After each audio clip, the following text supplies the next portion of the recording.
আসসালামু আলাইকুম everyone, welcome back to my channel. আজকে আমি আপনাদেরকে তৈরি করে দেখাবো আলু দিয়ে পাট শাক ভাজি। আশা করি রেসিপিটা আপনাদের খুব ভালো লাগবে। তো চলুন রেসিপিটা দেখে নিই। তো এর জন্য প্রথমে চুলায় একটা প্যান বসিয়ে দিলাম, তাতে পরিমাণ মতো তেল দিয়ে দিলাম। এই 3 থেকে 4 টেবিল স্পুনের মতো তেল দিয়ে দিলাম। এখন এর মধ্যে আমি আলু কুচি দিয়ে দিচ্ছি। একটু চিকন চিকন করে কুচি করলে আলুটা ভাজি করতে খুব বেশি সময় লাগবে না। এবার এর মধ্যে দিয়ে দিচ্ছি হাফ টি স্পুন হলুদের গুঁড়া আর দিয়ে দিচ্ছি স্বাদ অনুযায়ী লবণ। এগুলো এখন একসাথে মিশিয়ে নিব। তেলের মধ্যে ভাজিটা আমি একটু ভেজে নেব, ভেজে নিলেই হয়ে যাবে। তো দেখতে পাচ্ছেন আলুটা আমার ভাজা হয়ে গিয়েছে। এখন আলুগুলো আমি তুলে রাখছি।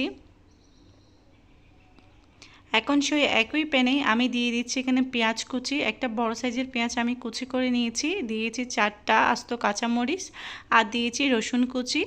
কাঁচামরিচ আপনারা চাইলে মাঝখানে ফালি করে দিতে পারেন, যারা অনেক বেশি ঝাল খেতে পছন্দ করেন। এখন যখন এগুলো ভাজা হয়ে যাবে ঠিক সে পর্যায়ে আমি এখানে পাট শাক দিয়ে দিচ্ছি। আমরা জানি শাক রান্না হতে আসলে খুব বেশি সময় লাগে না। এখন একটুখানি হলুদের গুঁড়া আর দিয়ে দিচ্ছি কিছুটা লবণ। যেহেতু প্রথমেই ভাজিতে লবণ দেওয়া হয়েছে তাই অবশ্যই লবণটা বুঝে দিবেন। এবার ঢাকনা দিয়ে অপেক্ষা করছি শাকটা মজে যাওয়া পর্যন্ত। তো শাকটা প্রায় নিচে নেমে গিয়েছে মজে। এখন আমি একটুখানি মিশিয়ে দিচ্ছি। শাক থেকে যে পানিটা বের হবে পানিটা শুকিয়ে নিতে হবে। তো 5 মিনিটের মতো ঢাকনা দিয়ে আমি শাকটা কিন্তু ভেজে নিয়েছি। এবার ঢাকনা না দিয়ে আমি কিছুক্ষণ শাকটা ভাজি করে নিব, এতে করে এক্সট্রা যে পানিটা আছে সেটা শুকিয়ে যাবে।